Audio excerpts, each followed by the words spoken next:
most people think this is an AR-15 or Armalite Rifle 15 or Evil Black Gun if you're one of those people. This is not an AR-15. This is the AR-15. This is the rifle that has to get registered. And the only thing that has a serial number on it is this piece right here. Keep that in mind. When I put this on top, which is referred to as the upper, when I do that, I have a fully functioning rifle. But this is not the rifle. This doesn't get registered. I can buy as many of these as I want. This is just like this optic. It's an accessory to the rifle.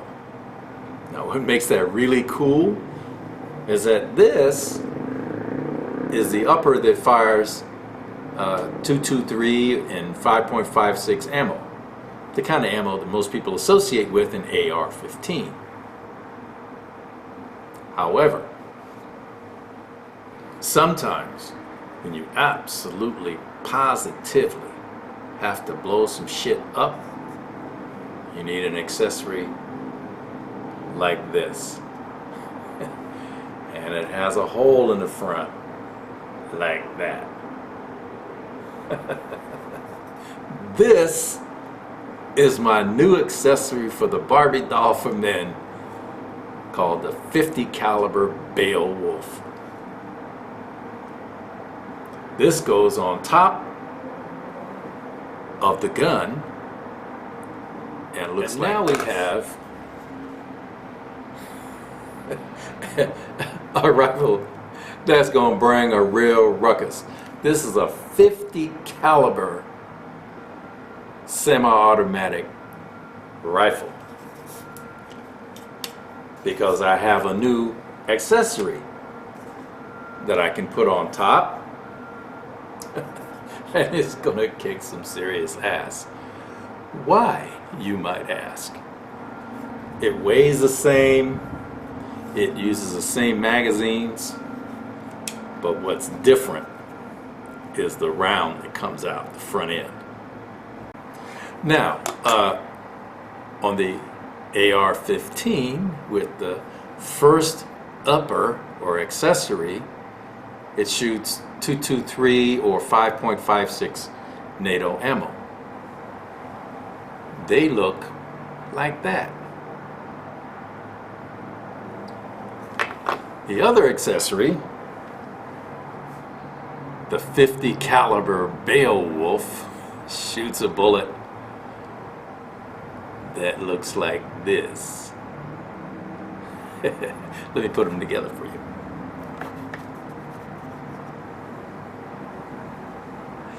So this much is 55 grains. This much is 350 grains. Now what does that really mean? At 200 yards, I'd rather be hit by this than this. If I was a car or an engine block, you can shoot me with this all day long. If I was the bus driver in Nice, France, and the French police were using these as accessories to their ARs, they didn't use ARs, they used something. This would have stopped both the truck and the driver. He wouldn't have gone a mile. Okay? Out to 200 yards, this is some bad stuff right here. In other words, I'd have to pull the trigger 6 times, 6 chances to miss, 6 times, to get the equivalent of 1 of these going down range. Okay? the point is that if you want stopping power, like right now, out to urban combat distances, not 1,000 yards, and you want to carry a rifle that doesn't weigh 25 pounds but weighs the same as your AR that you have today, unless you got a bunch of crap on it. 6 of these, that's 6 trigger pulls, or 1 of these. Now this might make 6 holes in somebody. All you need is 1 of these to make a hole, and you've accomplished your mission. This is the importance and the meaning of the 50 caliber Beowulf. My urban self-defense ammo. Hoorah! Well, don't you need special magazines? You might ask. No, because the 223-556 ammo goes in the same magazine, same mag-pull magazine that you would use in your lower, because it's the same gun, the lower. It's just that when it goes in, it's double stacked. That means it goes side to side, going all the way down. When you put the Beowulf ammo in, it converts to a single stack magazine. So this is a 20 round magazine. It's a 10 round magazine for this. So that makes the whole gun California, now not anymore, but anywhere there's a 10 round limit and you're shooting this, and this is 50 caliber, which is legal in every state. It's just the 50 caliber BMG, and that's the big long 50 caliber gun that shoots out 1,000 yards. This is considered a hunting round, right? Isn't that cool? So you now have a 10 round magazine because you're going to put 10 of these in this. Okay? Now remember, in order to get 1 of these, you have to shoot 6 of these. So it would take 60 rounds of these. So you need a 60 round magazine to get the equivalent firepower of 10 rounds in the same magazine, in a 20 round magazine for this. It doesn't get any better than that. And you have huge firepower, stopping power. There's almost nothing that is going to stop this round. Just saying. So why? I tried to talk myself out of doing this, by the way, and I even had one of my guys at the local gun store that I go to in the range try to talk me out of it. There's no issue with the magazines. The magazines are fully compatible. The lower, as I've showed you, is fully compatible, so I don't have to buy another gun. Don't have to go through another background check, because the top is just an accessory. It's no more than a flashlight or a magazine as far as the law is concerned. Now, because I was looking for something that would send a pretty big piece of iron, piece of lead downrange, I was looking at a defense shotgun, home defense shotgun, because in it you can run slugs, the big shotgun slugs. And I thought, but that's another gun. That's another separate gun. And it operates differently. I'd have to train differently with it, all of that. I couldn't, well, I maybe could switch optics. But this gives me a big ass hole I can put in something or somebody who decides they want to get froggy and threaten me or my loved ones. I'm just saying. So instead of spending the money for a semi-automatic, reasonably good quality shotgun, I just got added capability for my sporting rifle.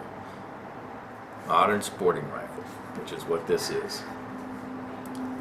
It will take down any game in North America. I mean, down. I mean, you won't have to go looking for it. But you're not going to be taking those 1,000-yard shots either. This is a urban combat distance, close-in hunting to inside 200 yards type rifle. It's the same as my Henry rifle, a lever action rifle. Because I'm not going to be shooting long distance at anything and then have to worry about going and getting it. Right? I want it to drop right in its tracks, and then I'll deal with it right there.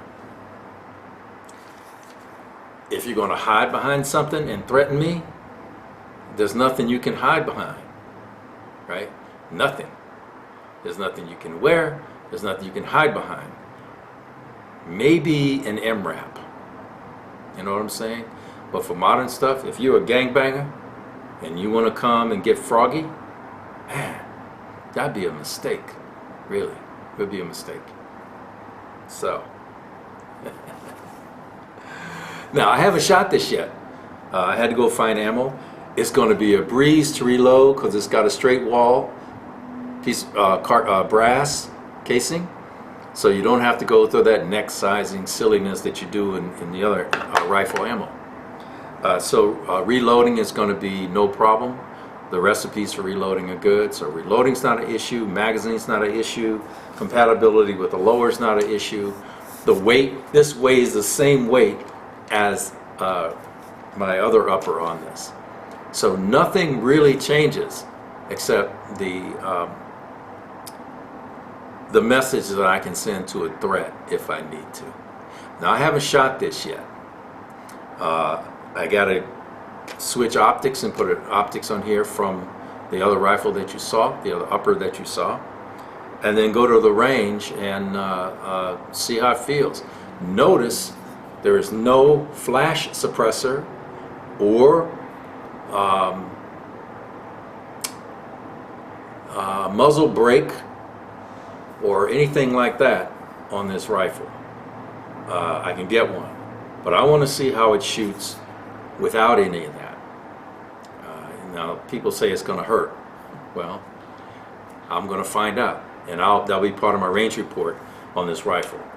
If it's that uncomfortable, then I'll go ahead and order the flash suppressor compensator for it, and then shoot it again and see what that does. But I want to see what the experience is like without that, because this is how it comes standard. So, thanks for hanging in for this introductory. Stick around, come back later, and see how I'm doing, how to be fun. Thanks for watching. Carry on.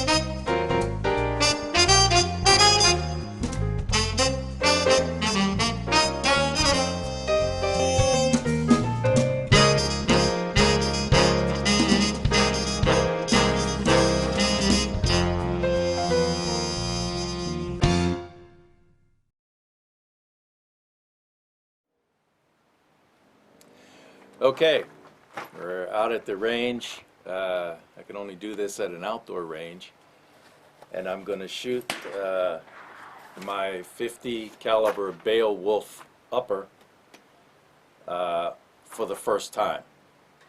And there is no muzzle brake or other muzzle device, so I've got double ears on, and I have no idea what the recoil is going to be on this rifle.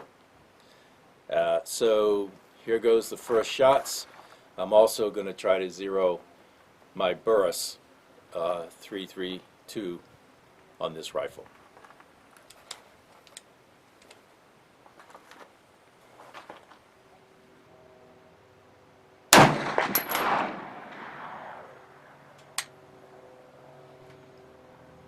Holy shit. That's definitely not your daddy's 223. I have 7 rounds in this magazine, and I'm definitely on paper. And all I did was take the the optic off of my AR up my 223 upper and put it on this. Oh, man.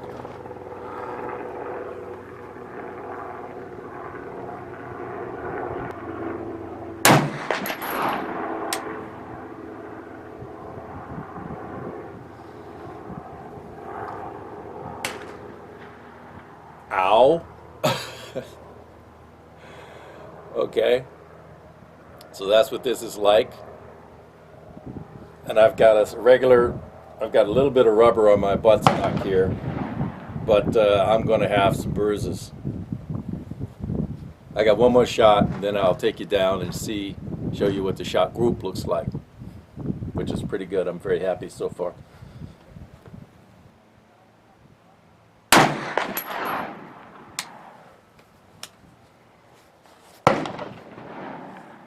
So as you can see, these are clearly 1-inch groups.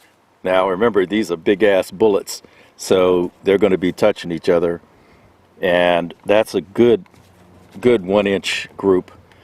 Again, I haven't zeroed, but this is at 25 yards. So I'm going to move this out to 50 yards and see what we get. I've moved the target out to 50 yards now, and again, I have not changed anything in the optics or done any zeroing. I just want to see what kind of groups I get and see how consistent the groups are at 50 yards. I'm going to say ow before I start.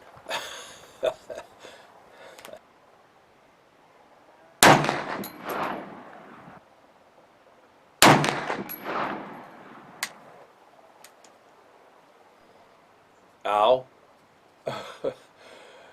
Okay, back and smack me on the lip. Move this out a little more.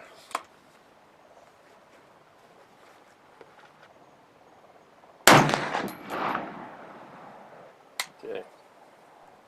Okay, last 3 rounds. Let's see how we do.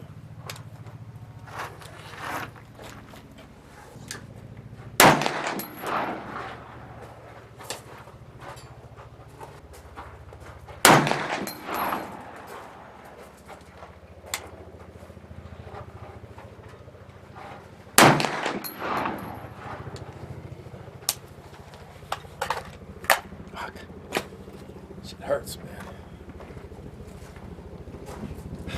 Ow. So I didn't set the optics, but I did do a holdover here. And this is what that group was. This is the last group I shot.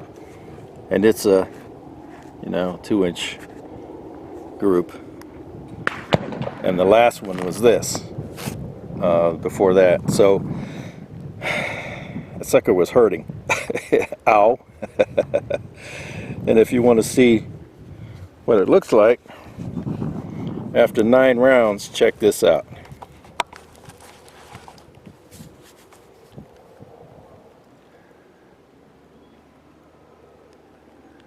Yeah.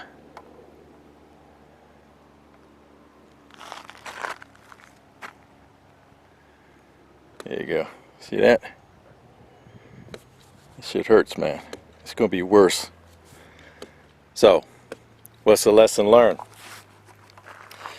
The lesson learned is get a muzzle brake and wear something like a padding if you're going to shoot this thing. And it's not something you're going to be shooting all day, not unless you're into serious pain. But it's a kick-ass gun to shoot, and it'll definitely stop whatever's in front of it. So, I'm loving this thing. Thanks for watching. Carry on.